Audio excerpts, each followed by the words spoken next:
Election commission نے P T I کی ممنوعہ funding case کی سماعت عید کے بعد تک ملتوی کر دی۔ دوران سماعت پی ٹی آئی کے وکیل نے کہا کہ دیگر جماعتوں کو مہینوں وقت دیا جا رہا ہے، جبکہ ہمارے کیس کی سماعت روزانہ کی بنیاد پر کی جا رہی ہے۔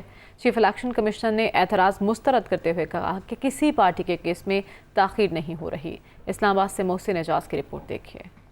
تحریک انصاف مبینہ غیر ملکی پارٹی فنڈنگ کیس کی سماعت۔ کیس کا فیصلہ 1 ماہ میں کرنے سے روکنے سے متعلق اسلام آباد ہائی کورٹ کا حکم نامہ پیش۔ وکیل انور منصور کا کمیشن پر جانبداری کا الزام۔ دوران سماعت پی ٹی آئی کے وکیل انور منصور نے کہا کہ دیگر جماعتوں کو 3 ماہ کی تاریخ دی جا رہی ہے، جبکہ ہمارے کیس کی سماعت روزانہ کی بنیاد پر ہو رہی ہے۔ چیف الیکشن کمشنر نے کہا کہ تینوں کیسز ایک ساتھ چل رہے ہیں، کسی پارٹی کے کیس میں کوئی تاخیر نہیں ہو رہی۔ پی ٹی آئی کے وکیل نے کہا کہ آپ جو مرضی آرڈر دیں، لیکن میں آج دلائل نہیں دوں گا۔ جب تک باقی کیسز اس لیول پر نہیں آئیں گے، کیس نہیں چل سکتا۔ ہماری دستاویزات درخواست گزار کو دی گئیں، لیکن ہمیں دوسری پارٹیوں کے دستاویزات نہیں دی جا رہی۔ چیف الیکشن کمشنر نے کہا کہ عدالت نے کمیشن کو اس کیس پر پیش رفت سے نہیں روکا۔ الیکشن کمیشن کیس پر کارروائی جاری رکھے گا۔ پی ٹی آئی کے وکیل نے کمیشن کو عید کے بعد 1 ہفتے میں دلائل مکمل کرنے کی یقین دہانی کرائی۔ سماعت کے بعد میڈیا سے گفتگو کرتے ہوئے درخواست گزار اکبر اسبابر نے کہا کہ تحریک انصاف ہیلے بہانوں سے کیس کو التوا کا شکار کر رہی ہے۔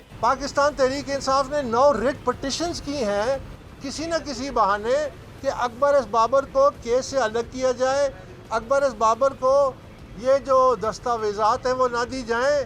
مقصد طوالت تھا، جبکہ خود اپنی مخالف جماعت کی اسکروٹنی میں بھی یہ بیٹھے ہوئے ہیں۔ خوشائن بات یہ ہے کہ آج الیکشن کمیشن نے پاکستان تحریک انصاف کی اس استدعا کو کہ تمام جماعتوں کے کیس ایک ساتھ سنے جائیں اور تمام کا حتمی نتیجہ ایک وقت میں ہو، اس کو مسترد کیا ہے۔ P T I party funding case کی مزید سماعت 10 مئی تک ملتوی کر دی گئی۔